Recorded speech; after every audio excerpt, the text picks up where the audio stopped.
هەرکوێک هەن و بینەری زوو منم کاتان باش لەو کاتەوەی دۆناڵد ترەمپ هاتوۆتەوە کۆشکی سپی مشتومڕ لەبارەی ئەوەی کە بۆ لەمەودووە بۆم 4 ساڵە سیاسەتەکانی دەرەوەی دۆناڵد ترەمپ و ئەمریکا لەبارەی پرسە گیانیەکانەوە بۆ ڕۆژهەڵاتی ناوەڕاست بۆ ئەوروپا بۆ رووسیا بۆ چین بۆ ئەوانەی دیکە ڕاستیەکەی چۆنە بن پرسیاری گەورە بووە پرسیاری جددی بوون هەمووان چاوەڕێ بوون دۆناڵد ترەمپ دەست بەکار بکاوە قسەکانی سەرەتایی سیاسەتی دەرەوەی کا بەڵام ڕاستیەکەی قسەی زیاتر لە دوای مشتومڕەکەی نێوان ترەمپ و زیلینسکی لە کۆشکی سپی دروست بووە لەو کاتەوە هەمووان ڕاستیەکەی یەکەم پێیان سەیرە گفتوگۆیەکی دیبلۆماسی نێوان دوو سەرۆکی دوو وڵاتی دیار بگا بەو ئاستە بەو شێوەیە بەڕوونی لە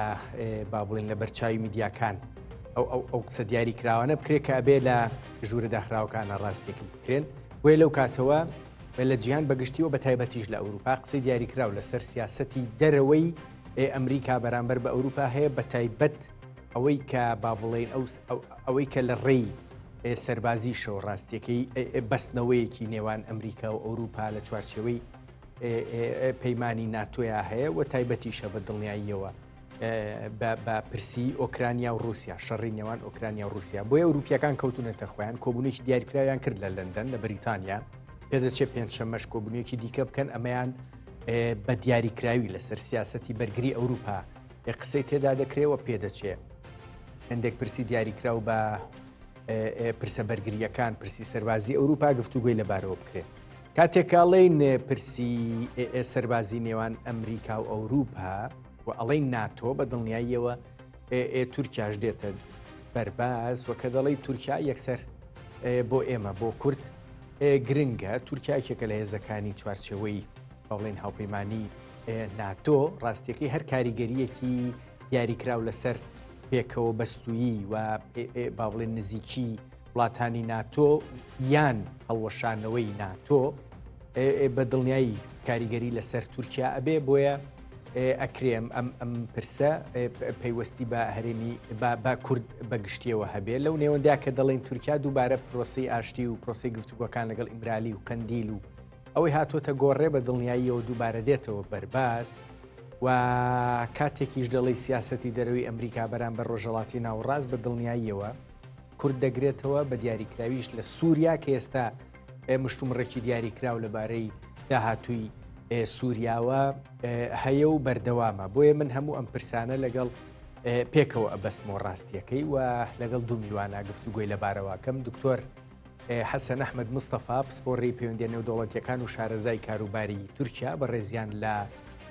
هەولێرەوە لەگەڵمانن لە بۆ خۆمی ئەڵمانیاشەوە دکتۆر تارق حەمۆ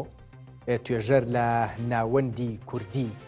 بۆ لێکۆڵینەوە بە ڕێزیان حکوتم لە ئەڵمانیاوە لەگەڵمان دکتۆر حەسەن دکتۆر تارق سڵاوتان لێبێی وادارم هەردوو لا زۆر باش بن بەخێر بێن بۆ زووم دکتۆر حەسەن ئەحمەد مستەفا لە ئێوە دەست پێکەم لطفت هەیە لە ئێوە دەست پێکەم بە پرسە گشتیەکە پرسە گیانیەکە دەست پێکەم ئەوەی ڕاستیەکەی کە ترەمپ و زیلینسکی لە کۆشکی سپی تەقانیانەوە ئەوەی لە ئۆڤال ئۆفیس ڕوویە ڕووداوێکی ساتی بوو یعنی لە دایکبووی ئەو لەحزەیە بوو پەیوەندی بە گفتوگۆکانەوە هەبوو کە لەو کاتەیە دروست بوون یان نا ئاماژەیە بۆ شتی دیکە بۆ پرسی دیکە بۆ جیاوازی ئەمریکا لەگەڵ وڵاتانی ئەوروپا لەبارەی پرسە استراتیژیەکان لە نمونەی شەڕی ئۆکراین رووسیا. بەڵێ زۆر سوپاس ئەم کاتتان باش بەخێر بێن میوانی بەڕێز و هەموو ئەوانەی کە گوێمان لێ دەگرن لە ڕاستیدا لەبەرەوەی خولی یەکەمی سەرۆکایەتی ترەمپ هەمان ئەو ئاماژانەی تێدا بوون کە لەگەڵ پوتین جۆرێک لە مامەڵی هەیە و هەروەها بە هەمان شێوە لێدوانی هەبوو بەرامبەر بە نایتۆ کەوا دەوڵەتانی ئەوروپا بە هەمویان 340 میلیارد دۆلارێک بودجەیان بۆ هێزی عسکەری خۆیان تەرخان کردووە لە کاتێکدا ئەمریکا 850 میلیارد دۆلار یعنی ئەگەر نیوەی بکەوەی ئەمریکا بە تەواوی دەوڵەتانی ئەوروپا هێندەی نیوەکەی ئەمریکا تەرخانیان نەکردووە جگە لەوەش بەشداریان لە بودجە سەدا دویە بەریتانیا هەندێک کردوێتە سەدا چوار ئەمە با لەو لایە دابنین باشە دوای 4 ساڵ بۆچی جارێکی کە ئەمریکا دەنگ بە چڕەم دەداتەوە کە دەزانن هەمان ئامانجی هەیە بۆیە بەڵێ فعلەن بابەتەکە گرنگە گوتاری چڕەم گوتاری تەواوی ئەمریکایە کارەکە زۆر سادەنیە وەرچەرخانێکی گەورەیە لە سیاسەتی سیستەمی جیهانیدا ئەو سیستەمەی کە هەر ئەمریکا و بەریتانیا و هێزە سەرکەوتوەکانی خۆر ئاوا خۆیان فۆڕمیان کردووە لە دوای جەنگی جیهانی دووەمەوە بەڵام لێرەدا هەندێک گۆڕانکاری گەورە دروست بوون و ئەگەر ئێمە تێی نەگەین و شرۆڤەی نەکەین ئیتر لەمە و دوان نەکەوێتە ناوی ئەعلامی کوردی و مولابەساتەکانی هەڵنەسەنگێندرێن بێشەک ئێمە لە هەندێک شت بەجێ ئەمێنین بۆیە دەست خۆش بێ بۆ ئەم تەوەرە و من تەماشام کرد لە رووسیا لە ئەوروپای خۆرئاوا ئەوروپای شەرقی و غەربی و لە تەواوی جیهان هەموو بەرنامەکانیان وەستاندووە بۆ ئەمە یعنی ئەولەویەت ئەمەیە بەڕاستی چییە ئەو گۆڕانکاریە گەورەیە ئەو گۆڕانکاریە گەورەیە چییە لە ڕاستیدا ئەمریکا 10 ساڵ زیاترە 10 ساڵ 15 ساڵ زیاترە زەنگە مەترسیەکەی بەرگوێی کەوتووە لە ئاژیا پاسیفیک دەریای ئارام ئەوەی کە سین هەژمونێکی گەورەی بەسەر جیهاندا پەیدا کردووە هەژمونێکی ئابووری بەس لەمانادا هەژمونی سیاسیشە چینیەکان ڕادەگەیەنن کە ئەوان ئامادەنین و نایانەوێت هێزی هەژمونی سەربازیان نەبێ و تەداخول و تێوەگلانیان بۆ کێشەکان لە زۆنە جیاوازەکان هەبێ بەڵام ئەمە لە کاتی کۆڕۆنا پاندامیگەوەی کۆڕۆنا ڤایرۆس دەرکەوت کە ئەسڵەن وانیە ئەو کاتە لە لاوازی لیبرال دێموکراتی ئەوروپا دەگەڕا و تەداخولی ئیتالیا و هەندێک وڵاتی دیکەی دەکرد کاکە ڕەنج بەنسبەت ئەمریکا ئێپیسێنتەر گۆڕا تەواو لە 2024-2025 چەقی قورسایی شوێنی باخپێدانی ئەمریکا ئیتر گۆڕا بۆ سین ئەمە هەموو شتێکە ئەبێ دەوڵەتانی خۆرئاوا باش ئەم ڕاستیە بزانن کە ئەمریکا دەرەقەتی ئەوە دێت تەواوی توانایەکانی بۆ پاراستنی ئەم زۆنە گرنگە ببات و هەروەها لەگەڵیشیدا بایەخدانیشی بە ڕۆژهەڵاتی ناوەڕاست دەمێنێ بەڵام ئەوەی کە بۆ ئەمریکا گرنگە کۆتایی هێنانە بەو هەڕەشەیە لەسەر ئەوروپا و لەسەر ئۆکرانیا هەیە بە پێدانی ئەو پارێزگایانی کە داگیر کراون و سەرئاون و زۆر گرنگن بۆ ئەمریکا دەیەوێت ئیتر ئەم لایە دڵنیا بکە هەر چەند دەزانێت زەحمەتە ئەمریکیەکان دەزانن غەدر دەزانن زوڵم لە زێلنسکی دەکەن بەڵام نایانەوێ بە جارێک ڕوبەڕووی پۆتین و سین و هەروەها لایەنەکانی دیکە ببنەوە لە هەمان کاتدا ئەمریکاش پێویستی بە ئەوروپا هەیە بەڵام ئەوروپای کە سەرنجەکانی لە خزمەتی ئەمریکادا بنەک لە خزمەتی خۆیدا خۆیان باج بدەن دکتۆر ئەمە دێمە سەری بەڵام ڕاستیەکەی ئەوەی بە دیاریکراوی لە یۆڤڵ ئۆفیس ڕوویە با بڵێن دواتر دەرەنجامەکەی وەکو ئەوە نەکەوتەوە کە ترەمپ ئەیویست ڕێکەوتنێکی دیاریکراو لەبارەی با بڵێن کانزاکان و وزەوە لەگەڵ ئۆکراین بکە ئەمە ڕێگە خۆشکەر بێ بۆەوەی لەو چوارچێوەیە لەگەڵ رووسیاشە ڕێکەوتنی ئاشتی ڕاگررتنی شەڕ لە نێوان رووسیا و ئۆکراین جێبەجێ بکرێ ئەمە دووشت بوو ترەمپ ڕاستیەکەی بەم گفتوگۆی لە کۆشکی سپی دروستی کرد نەیتوانی بەدەستی بێنێ بە دڵنیایی کاریگەریەکانی لەسەر ئۆکراین دەرەکەوێ بەڵام خۆ بێکاریگەریش نەبوو لەسەر ئەمریکا و بە تایبەتی خودی ترەمپ کە زۆر ئەیویت من لە 24 کاتژمێر شەڕی ئۆکراین رووسیا ڕائەگرم و کانزاکانی ئۆکراینی شم ئەوێ چونکە قەرزارن 350 میلیارد دلار بەڵێ سەرنجێکی گرنگە من لەگەڵ هەندێک لە ناوەندەکانی توێژینەوە لە ئەمریکا ئاڵوگۆڕی بیرروڕامان هەبوو و لە دوای بڵین 7 و 8 و 9 دەیمانگیشەوە لەگەڵیان بەشداری هێندێک ئێڤێنت دەکەین خوا پشتیوان بێ لە کاتێک پرسیارمان کرد هۆکارە بنەڕەتیەکەی چییە ئەوان لە یەکشت نیگەرانن کە تا ئێستا کەمتر لە ئیعلامی ئێمەدا ڕەنگی داوەتەوە ئەوە بووە کە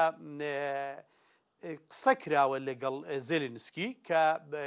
دەبێت اتفاقێکی وەک ئەوەی بەڕێزت باست کرد ئەنجامی بدەن. زێلنسکی گوتوێتی زۆر باشە، بەڵام من دەمەوێت لای ئێوە بە شەفافی قسە بکەین. زێلنسکی زانیویەتی کە فرۆشراوە، کە سازشی پێکراوە، خۆی ئام ویستی تەوەرەکە بۆ جیهان و بۆ ئەوروپا ئاشکرا بکە و مەترسیی لەسەر گەلی ئۆکرانیا هەیە. یعنی ئەوە خواستی زێلنسکی بوو. لە ڕاستیدا ترەمپ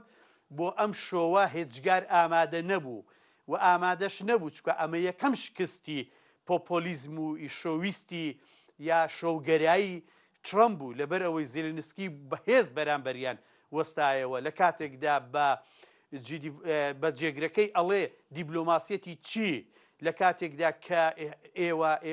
ئێوەش لەسەر کار بوون ئەوان دوژمنایەتی ئەەکەن. ترەمپ دەڵێ لە 2015 مەسەلەی کریمە، دەڵێ نەخێر دوای جێگرەکەی هاوکاری دەکات، دەڵێ نا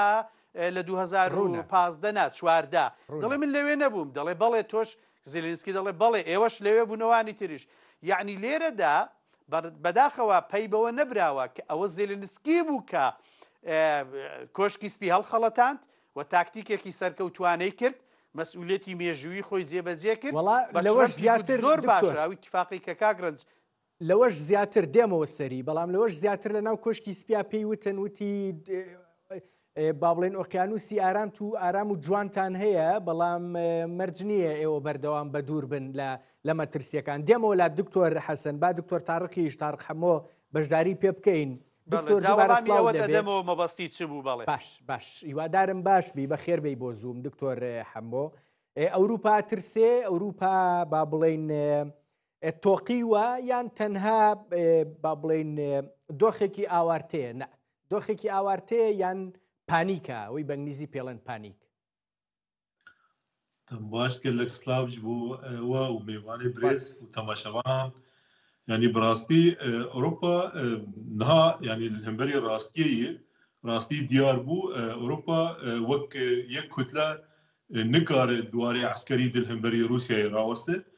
û Ewropa bê alîkariya Amerîka li Ukrayna jî nikare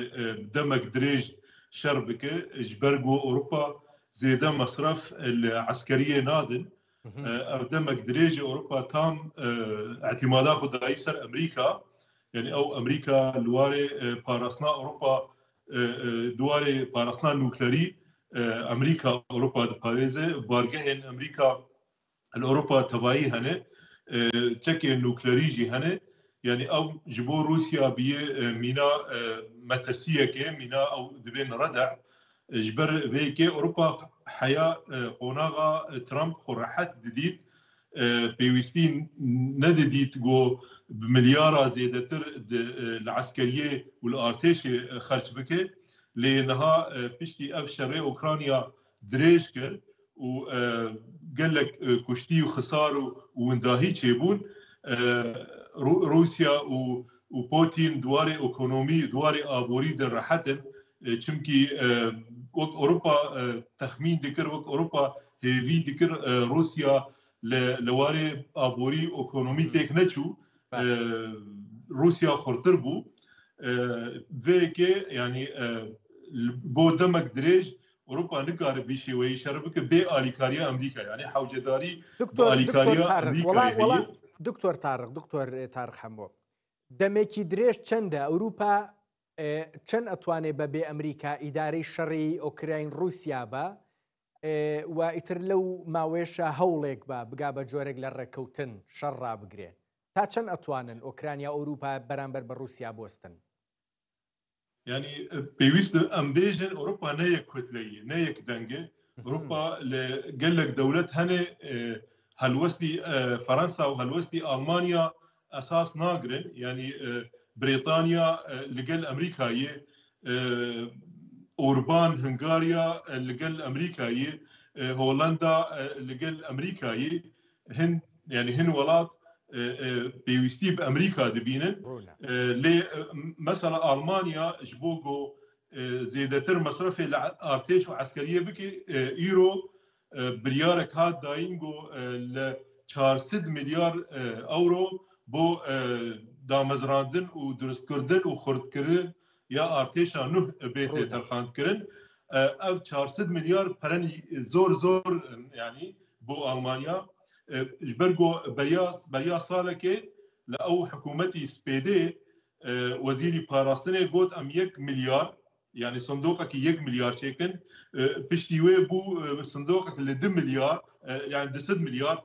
100 مليار يكم دوره بو 10 مليار ايرو بحسا 400 ملياري دكن يعني المانيا تواني او بكا كلام المانيا تخوا باسي بام باسي اوروبا شمبو بكا لروي ابوريوا ئەوروپیەکان ئەتوانن با بڵێن بودجەی سەربازی خۆیان بەرز بکەنەوە چونکە ڕوونە دۆخی ئابووری ئەوروپا دۆخێکی زۆر باش نییە گەر بەگشتیش نەبێ بەڵام هەندێک وڵاتیان ئەگەر تۆزێک دۆخی ئەوروپی دۆخی ئابووریان باش بێ لە نمونەی ئەڵمانیا ئەوانەی تر دۆخیان قورسە ئەتوانن ئەمە بکەن لە ڕووی ئابووریەوە براستی نکارن وی کریزین گلکی مزنجی در بکوین چونکی اما 400 میلیارد زور يعني قالك بو المانيا وبو يعني بو المانيا اللي اما دولتي دن نكارن يعني باورناكم فرنسا وبولندا او دولتاني يدن كاربن بامشي ويا دكتور حمو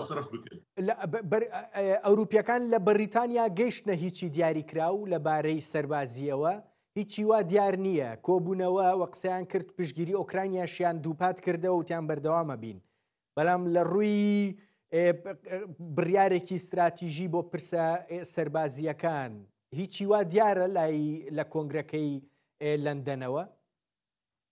يعني اوروبا لالمانيا ولا فرنسا بيكتي وك اساس بريطانيا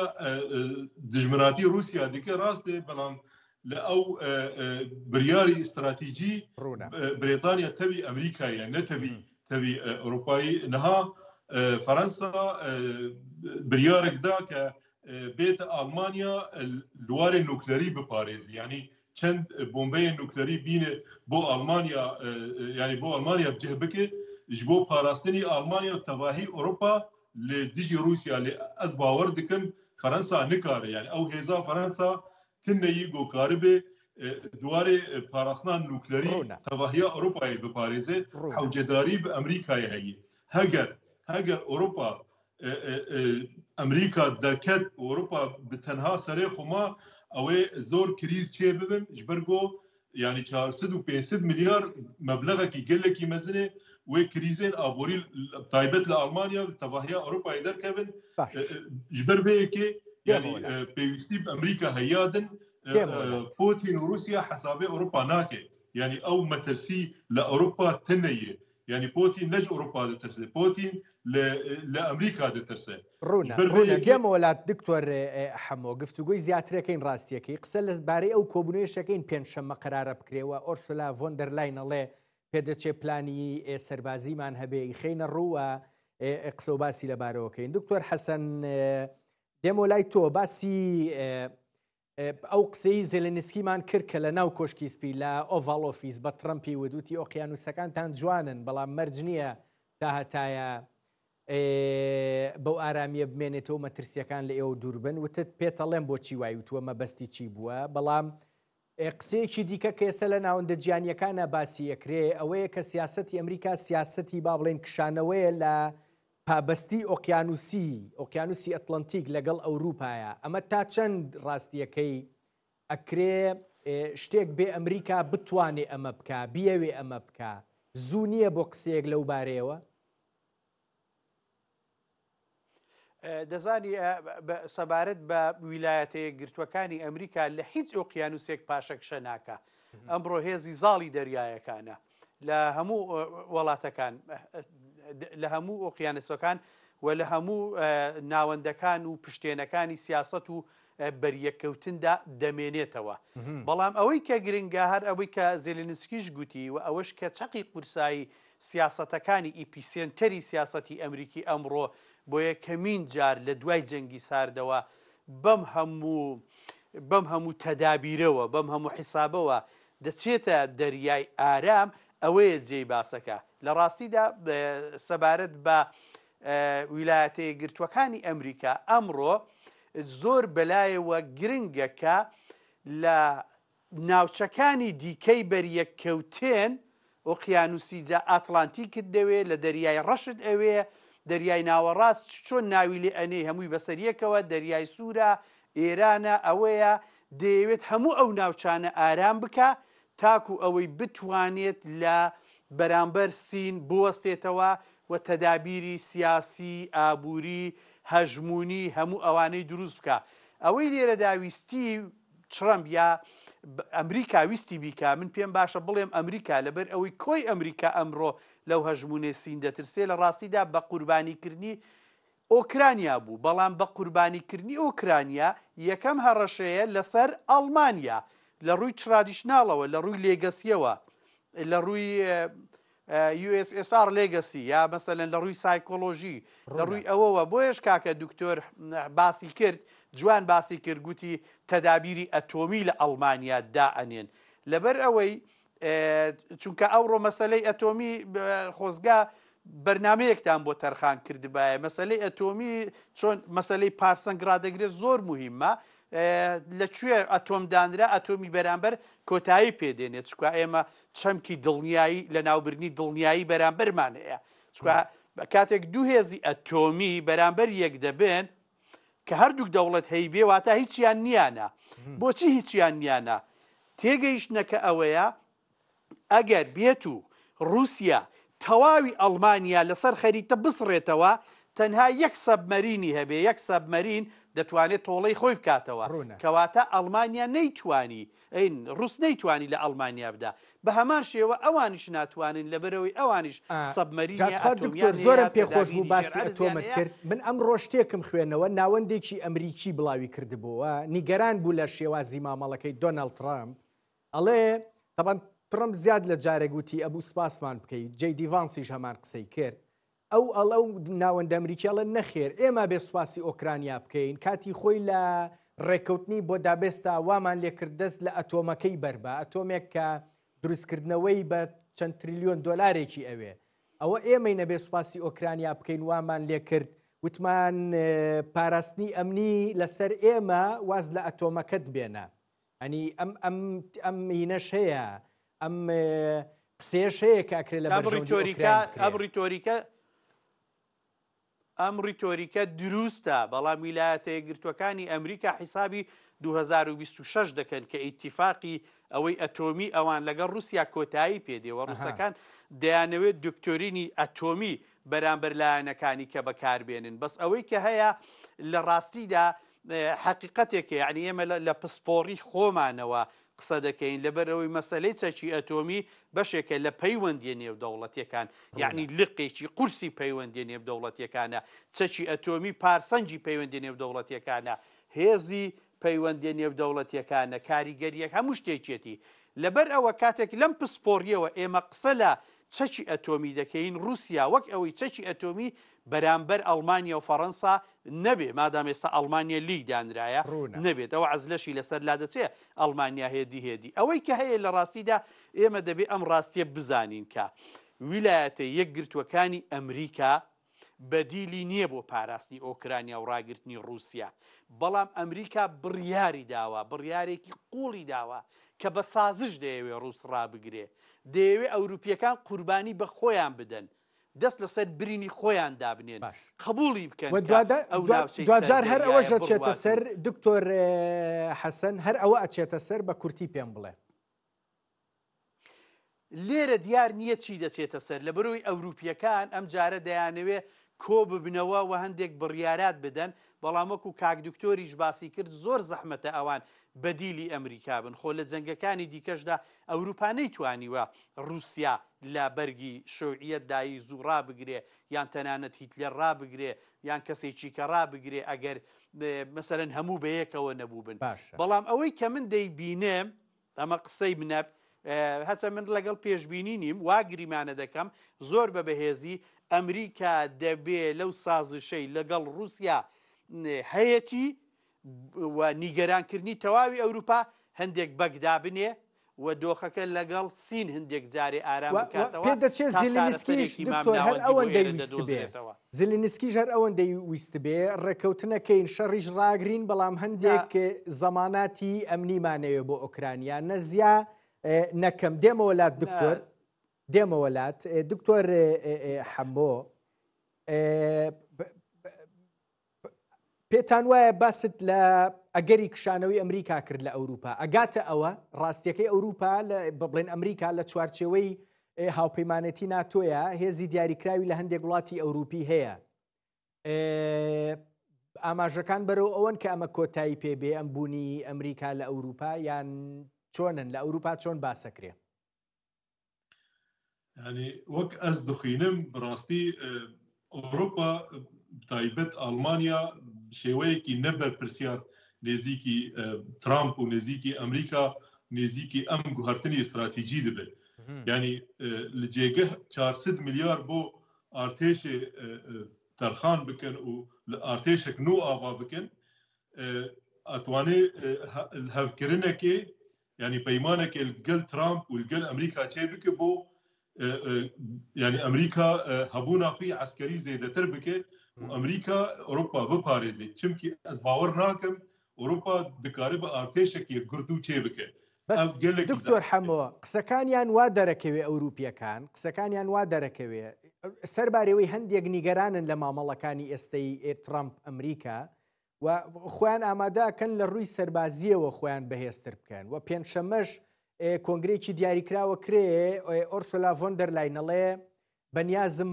پلانێکی دیاریکراو لەبارەی خۆ بەهێزکردنی سەربازیەوە پێشکەش بکەم هەر بەڕاستی ئەمەیان پێ ناکرێ ئەگەر بتوانن پارە دابین بکەن و ئەگەر بتوانن لە ڕووی مرۆییەوە سەربازی دیاریکرا و مەسەلەن تەیار بکەن بۆ ئەوەی ببن بە بڵێن سەربازی بۆ منە من راپۆرتێکم بینی ئەڵێ ئەوروپا ئەتوانن بە 100 میلیارد دۆلار 300,000 سەرباز تەیار بکەن بۆی ئامادە بن بۆ جەنگ ئەمانە ڕقەمن کەم نین ینی سەرباز نەگەلێکی گرینگن بەر سیلاح گرینگە ینی سیلاح ڕەدع ینی ڕەدع گرینگە ئەو سیلاح ئەو ڕەدع تەنێ ئەمریکا دکارێ بکێ یادن ینی ئارتێشێکی گرت و گەلێکی زەحمەتێ و بۆ ئەڵمانیا خەتەرێک مەزنێ ینی ئەڵمانیا ئێستا ئەمبێژن 400 میلیار بۆ دروستکردنی ئارتێشێکی ئەوەیە تێ معنەیە 100,000 لەشکەر جنرال ئەکادیمیەن عسکەری ئەوەیە تێ معنا باندۆرە عسکەریە لە ئەڵمانیا زێدە دەبێت ئەڵمانیا وڵاتێکی ینی تایبەتمەندیە خۆ هەیە هەگەر ئارتێش بە باندۆر ببێ و ئارتێش خۆرت ببێ ئەوە دکارێ تەسیرێکی لە سیاسەتی ئەڵمانیاژی بکات تۆ پێم بڵێ کامیان سەرەگرێ ئەوروپیەکان نەکەونە دانوستان لەگەڵ ئەمریکا بۆی شتێک لەم شتێک لەو بگەنە ڕێکەوتنێکی دیاریکراو ناتۆ وەکو خۆی بمێنێتەوە بوونی ئەمریکی وەکو خۆی بمێنێتەوە لە ئەوروپا یان ڕاستیەکەی ناچارن ئەوروپیەکان بکەونە خۆیان شتێکی بەپەلە بکەن لەباری سەربازیەوە کامیان سەرەگرێ بیا من ئەوروپا نکارێ ئارتێشێکی گرد و چێکێ ji ber got duwarê aborî de tenê Almanya vî barî hilddigire Almanya aboriya wî nexurte Ewropî yek helwest nikarin bidin heger Ewropî dikarin li hevkirinekê bi Emerîka çê bikin şert û mercê Trump qebûl bikin û em têkilî baş navbeynî Trump û Putin de bikar bînin dikarin çareseriyekê Ukraynayê bibînin ئەوەیە ینی هەسانتر و ئەرزانتر لە گۆ ئارتێشێک یەکگرت و چێکن زێدەتر مەسروف کۆڕاپسیۆن دکتۆر ئەمە چی یەکلایی ئەکاتەوە ئەوەی کە زۆری تێئەچێەوە ئەو ئەوروپیەکان حەز ناکەن ئەمە بکەن یان جوابەکەی ئەمریکا جوابی ئەمریکا بۆ ئەوروپیەکان گرنگە وایە جوابەکە چییە بێت ینی ئەشتر بێژم ئەوروپی لە ئیدیۆلۆژیکی ئەوروپی لە سەبەبی ئۆیدیۆلۆژی ئەم سیاست دکن بەڕاستی ئەوروپی ینی دیت دەما جیگەری سەرۆکی ئەمریکا هات کۆنفرانسا ئەولیکاریە مونشنێ میونخێ باشە ئەوە دەرزێکدا ئەوروپی ئێستا ینی نە ئەوروپیا مینا بەرەیە ئەوروپی لە منژاری نەگرنگ لە جندەر لە پاراستنی هاوردۆر لە کۆچبەر لە خودیکردنی کۆچبەر ینی ئەڵمانیا لە ساڵی 2015 5 میلیار ئەورۆ لە ملیۆن کۆچبەری سووری خەرج کرد ئێستا 600,000 ئەفغانی لە ئەڵمانیانە یعنی ئەم سیاسەتی نەدروست یعنی ئەهمالکردنی گەلێ ئەڵمانیایە هیچ گۆ ئابووری خراپ ببێت هیچ گۆ ئەو هەلوەستی تحالف بە ئەمریکا کێم و قەلس ببێت ڕوونە سەدەبک بەزنێ لەبەرێکی یعنی لەبەرێکی هیچ گۆ هێزێ ڕاستگەر یعنی ئەو حزبی بەدیل ئافدێ لە ئەڵمانیا 50 ببێ 21 ئەم سیاست ناتوانێت ئارتێشێک پرۆفسیۆنال و مۆدرن هەمبەری رووسیا ڕاوەستێ تەواوە دکتۆر حەسەن زۆر بە کورتی ناتۆ وەکو خۆی ئەمێنێتەوە ئاوا بڕوا ئەمە تێگەیشتنی ئەمریکا بێ و با بڵێن ئەو تێگەیشتانەی کە سیاسەتی پێشتر سیاسەتی دەرەوەی ئەمریکایان هەژموو نەکرد یەکێک لەوانە ناتۆ بوو ئیتر گۆڕانکاری بەسەردا دێ پەیمانی باکووری ئەتڵەسی پێناسە دەکا یا نوێنەرایەتی ئەو بلوکە خۆرئاواییە دەکا یا ئەو هەژمونە دەکا ئەو فۆرمە دەکا کە ئیدارەی هەموو جیهان دەکا پەیمانی باکووری ئەتڵەنسی پشتیوانی یوئێنە و ئیهەژمونی ئەو بڵین سیاسەتەیە کە خۆرئاوا لە جیهاندا بەڕێوەی دەبا هەرەسی پەیمانی باکووری ئەتڵەسی وەکو هەرەسی پەیمانی وارشۆوایە بۆیە ئەمێنێ بەڵام دەوڵەتانی ئەوروپا ناچارن کە دەبێ لە سەداد و زیاتر لە بودجەی خۆیان بۆ ئەم پەیمانە تەرخان بکەن باشە اینجا تۆ پێم بڵێ ئەم ناچاریەکەی جێبەجێ ئەکەن کاتێکە کە هێشتان ئۆکرانیا زۆر شتی لە دەست نایەوە زیلینسکی زۆر شتی لە دەست نایەوە یان تازە زیلینسکی ناچارە بە دەستبەردان لە هەندێک لەو خاکەی کە لە دەستی یاوە خۆی کێشەکەوەی ئەو خاکانەی لە دەست دراون خاکی ئاسایی نین خاکی وشکانی نین بۆ ڕووسەکان دوو مانای زۆر گەورەیان هەیە ئەویش ئەوەیە کە خاکێکی گەورەی ڕووسمان هەیە بەڵام هەوێنی نییە هەوێن چی پێڵێن هەوێنی سلاڤیان نییە نەتەوەی ڕووس نەماوە نەتەوەی ڕووس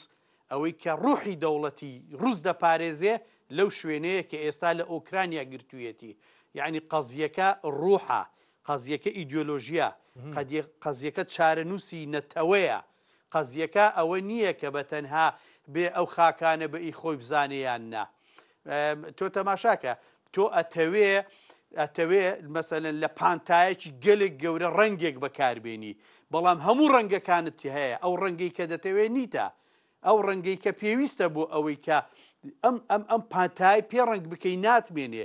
کەوتۆتە ئۆکرانیا ئەبێ گەلی ڕووس بە خوێنی خۆی بێ بە چارەنووسی نەتەوەکەی بێ جیهان دەمێکە موناقەشەیەوە دەکا کاگڕەنج دەمێکە زانکۆکانی جیهان ئەوە دەکەن 20 ساڵ دەبێ 20 ساڵە منە 20 ساڵ زیاترە 30 ساڵە خەڵک مناقەشەی ئەوە دەکا لەوەتی ئەو هینە لەوەتی هەرەسی سۆڤێتەوە کە ناکرێ ئۆکرانیا بە تایبەتی ئەو هەرێمانە کە ڕوحی گەلی کە ڕەگەز ڕەچەڵک توخم چی پێ دەڵێن یعنی بوونی ڕووسن بۆ شتەکە دەزانن ئەگەر هەچەر خۆ من پێشتر وتم چەکی ئەتۆمی نابێ بەڵام من هەر وەک بۆ جەختکردنەوە لەسەر جدیەکەی ئەگەر جەنگی ئەتۆمی لەسەر پەیدا بێ ڕووس ئەوێ ناداتەوە خاڵی یەکەم خاڵی دووەم ئێمە هەمومان فلیمەکانی ڕووسمان بینیوە کە کەشتەکان لە ناو بەفر ئەچەقن ئاوی گەرمی نییە بۆ هاتوچۆ بەڕووی جیهانە ئەم جوگرافیای گەورەیە مردووە لەوێوە ئاوە تواوەکان گەرمەکان کە بۆ کەشتیڕانی و ئێستا ڕووس پەیوەندی لەگەڵ جیهان تەبیعی بووەتەوە ئەوروپا ئەوە دەزانێ ڕووسیش بەس ئەم قسەیە ڕووسیش دەزانن کە ڕووسیش زیاتری ناوێ ئیشی بە ناوچەکانی تر نییە ئیشی بە ئەوەیە بۆیە جەنگەکە لەو ماوەیە زۆر گەورە نابێ ئەم ڕیتۆریکە تا چارەسەرێکی بۆ دەدۆزنەوە درێژەی هەیە سوپاس دەکەم تۆ دکتۆر حەمۆ بە کورتی پێم بڵێ ناتۆکو خۆی مێنێتەوە ئەوروپیەکانە چنە ژێرباری زیادکردنی بودجە بۆ ئەوەی ڕاستیەکەی ناچار نەبن بودجەی زیاتر بن لە کاتی نەبوونی ئەمریکایە ئێستا دیار دەبێت کە ئەوروپیەکان هەوڵ دەدەن بودجەی خۆ زێدە بکەن بۆ ئارتێشی ئەوروپی یەکگرت و چێکن و ئەوە مشکلات مەزنە بۆ ئەوروپا لە پێشەڕۆژێ دیار یعنی ئەو هەمالکردنی ناتۆ و ئەمریکا بۆچی ئەوەکەن پیان وایە ناتۆ نامێنێ یان ئەمە هەنگاوێکی هاوتەری بە بوونی ناتۆ و بوونی با بڵێن هێزێکی ئەوروپی یەکگرتوو ناتۆ دمینێ لێ ئۆروپی لە هەمان کاتە هەوڵ دەدەن ئارتێشێکی خۆ دروست بکەن بۆ کاربن ینی بێ ئەمریکا بژین بێ ئەمریکا خۆ بپارێزن ئەس باوەڕ دکەم ئەبەیە نەپێکانەیە بەرگەوەی کریزێ مەزن ئابووری بۆ ئەوروپا دروست بکەم تایبەت بۆ ئەڵمانیا باش اینجا باسی ئۆکرانیامانە کرد رووسیا و ئەمریکا بەیەکەوە گفتوگویانە کرد ترامپ و پوتین بۆ چارەسەر ئەوروپایتیان نەبوو ئەوەی کە زیلنسکی لە کۆشکی سپی دروستی کرد و ئەکا دووبارە ئەوروپیەکان بێنێتەوە ناو دانوستانی گفتوگۆی چارەسەر و ڕاگررتنی شەڕ لە ئۆکراین ینی بیا من ئۆروپی ینی سیاستێک چەوت و شاش دکن ئەوان پەیوەندی ئابووری لەگەڵ رووسیا قوت کرد ئەمبارگۆ دانین سەر رووسیا ئەنجام نەدا یعنی ئێستا ئابووری رووسیا لێ ئەوروپا خورترێ ئەو گازی رووسی ئەرزانی بەلاش دەهات بۆ ئەوروپا ئەو نەما ئەوەیە گەلێک پرۆبلێم و کریز لە ئەوروپا دروست کرد تایبەت لە ئەڵمانیا و ئێستا ئەم دروستکردنی ئارتێش چەوتێ بیا من ئۆروپی گەرەک ئەم گوهرتنی ئەمریکا بەریا 10 ساڵا بخواندا چونکی ئەم گوهردن لێ دەمی ئۆباما 2009 ئۆباما یەک حەدیثدا گۆڤاری ئەتلانتیک گوت ئێمە بۆمە سین گرینگێ نە ئەوروپا نە ڕۆژهەڵاتی ناوەڕاست ئێمە بۆمە سین گرینگێ ئۆروپیان ئەمە نەخواندن ئۆروپیان هەوڵ دەدان کە ئۆکرانیا بینە ناو یەکەتی ئەوروپا کە ئۆکرانیا بینە ناو ناتۆ ئەو بۆ رووسیا خەتەک سۆر بوو ئەس لڤر ینی تێزەی دکتۆر دەستەک دکەم و ڕاست دبینن هیچ رووسیا بۆ ینی شەرەفی خوی ناسیۆنالیزم قبول ناکە کە ئۆکرانیا ئەم خاکە ببە و تەبی ناتۆ سپاس دەکەم دکتۆر حەمۆ بێمە سەر پرسی تورکیا و سووریاش بەیەکەوە ڕاستیەکەی دکتۆر حەسەن ئەحمەد مستەفا هێڵە گشتیەکەی پەیامەکەی ئۆجەلانت بینی تەبان ئێوە شارەزاییکی باشتان لە پرسی تورکیایە هەیە و جوابەکەی پەکەکەشتان بینی ئەتوانین بڵێین یعنی ئێستا پرۆسەیەک خراوەتە سەر پێوە ئیشی لە سەرەکرێ بێشک لەبەر ئەوەی سازشی کرد دەوڵەتی تورکیا هەر ناوهێنانی قەزیەی کوردی بۆ خۆ ئۆزڵاشمەیە سازشە کارێکە کە کورد زۆر لێی سوودمەندە ڕاستە ڕاست نییە تاکتیکە تاکتیک نییە جددی نییە هیچ مشکلە نییە گرنگەوەیە کورد بوو بە مەوزوع لە شێخ سەعیدەوە لە سەید ڕەزاوە لە پەکەکەوە ئینکار لە بەینبردنی ئەم میلەتە هاتە سەرەوەی کە ئۆجەلان بێت لە پەرلەمان قسە بکە یا پەیامی ئاشتی ڕابگەێنێ و ئەو پەیامەی کە ڕاشی گەیاندووە زۆر یعنی زۆر ئەوە نییە نەت نییە دەبێ بێن ئێستا چەک فڕە بدەن نا دەڵێ کۆنگرە ببەستن ئەوە بکەن ئەوانیش دەڵێن باشە کۆنگرە دەبەستین بەڵام زەمینە ساز بکەن بۆیە دەتوانین بڵێن پرۆسەیەک دەستی پێکردووە بەڵام لێرە دووسێ خاڵ هەن گرنگن خاڵی یەکەم ئەم پرۆسەیە نابێت لە چوارچێوەی تورکیادا بخوێنینەوە ئەبێ لە چوارچێوەی گۆڕانکاریەکانی منتیقە هەمووی بخوێنینەوە لەبەر ئەوەی دەوڵەتی تورکیا ئامانجی لەم پرۆسەیە ئەوە بوو بە ئیسرائیل و ئەمریکا بڵێ کاکە فەرمونون چ دەکەن لەگەڵ سوننا لەگەڵ شیعە بەس دەست لە کورد نەدەن ئەوە من و ئۆجەلان و فلان خۆمان خەریکی پرۆسەیەکین بەڕێوەی دەبین کارتەکەیان لە دەست دەربێنیەوە ئیحرازیان بکە هەرچەندە ئیسرائیل و ئەمریکا ئیشی خۆیان دەکەن ئەمە خاڵی یەکەم خاڵی دووەم بۆ جوابەکەی جەناب و کۆتایی پێبێنم ئەوەیە کە پەکەکەش وەکو تورکیا کاتەکە دەکوژن ئامانجیش بەڕاستی ئاشتێکی ڕوون نییە ئامانج ئەوەیە تا خەریتەی ڕۆژهەڵاتی ناوەڕاستێکڵا دەبێتەوە ئەم وەزعەیە بەم شێوەیە ئیدارە بدەن کارتی کورد لە دەست ئەجنەبی دەربێنن ئۆجەلانیش دەزانێت کە ئەردۆغان ئەوەی دەوێ بۆیە لەوێ هێرش دەکاتە سەر قاپیتالیزم مەبەستی کاپیتالیزم ئەوان کەی دەکە نەقێ مەبەستی کە ئەو ئیدارەی ئێستایە کە داکۆکی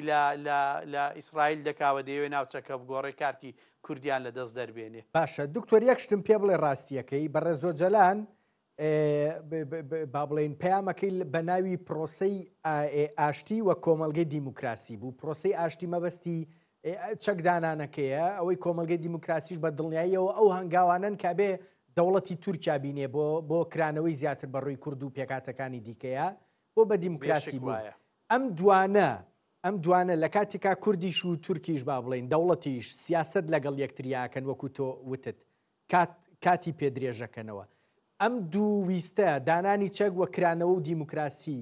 بە یەک ئاراستە ڕۆنیان نە ئەبێ ئەمە یەکەم تەواو بێن جاوی دووەم دەست پێیەکە بە کورتی پێم بڵێ. زۆر بە کورتی بە جەنابت بڵێم ئامانج دانانی چەک و ئاشتی نییە.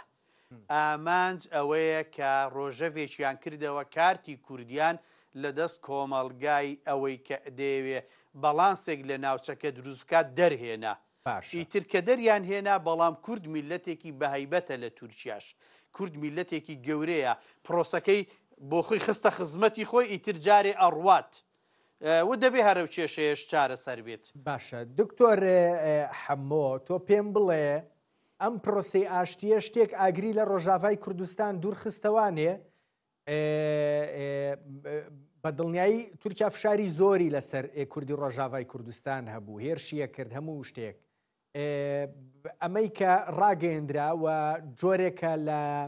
با بڵێن دانوستان و با بڵێن نیەت پاکی لە دوو کەوانەیە ئاگری لە ڕۆژاوای کوردستان ئەگەر بۆ کاتیش بێ دوورخستۆتەوە؟ يعني حياة ئێستا عێریشی دەوڵەتی ترک هەنە يعني ئەمڕۆژی عێریشی دژوار لە طیارەی و لە ئەو مسەیەرات و ئەو درۆن هەبوون دەوڵەتی ترک هەوڵ دەدێ کە قەسەدەی پێک ببێ ینی بێباندۆر بکێت بۆ ئەو خۆستەکی کورد لە شامێ نەچن سەری هەگەر ئەو پرۆسەس ئەنجام ببێ احتیمال ینی تورکیە لە گەل کوردی ڕۆژاواژی هەف بکێ. اما حتى ئێستا عێریش هەنێ زەخت هەنێ هەوڵ دەدێ کە شام کوردان ئەقسا بکێ کە کوردان بێماف بهێنێ. لێ من بڕاستی تەوی خوێندنا دکتۆر دبم خوێندنێک گشتی بوو ڕاستێ سەدەمی دەوڵەتا تورک لەسەر زمانی باخچەلی ئەم ئینسیاتیڤ پێشکەش کرد ئەو گوهارتنی ناونەتەوەی بوون چونکی ئەو لە ڕۆلی کوردان دەترسن و دەترسن کە هێزی بەیانی کوردان ینی تێکلی لەگەل کوردان بکەن و دواری عسکەریژی دی کوردان خورد بکەن کورد ببن زەخت لەسەر تورکیە. ئەس باوەڕ دکم ئۆجەلان ئەم یەک تێک هیشت و فێم کرد ji ber vê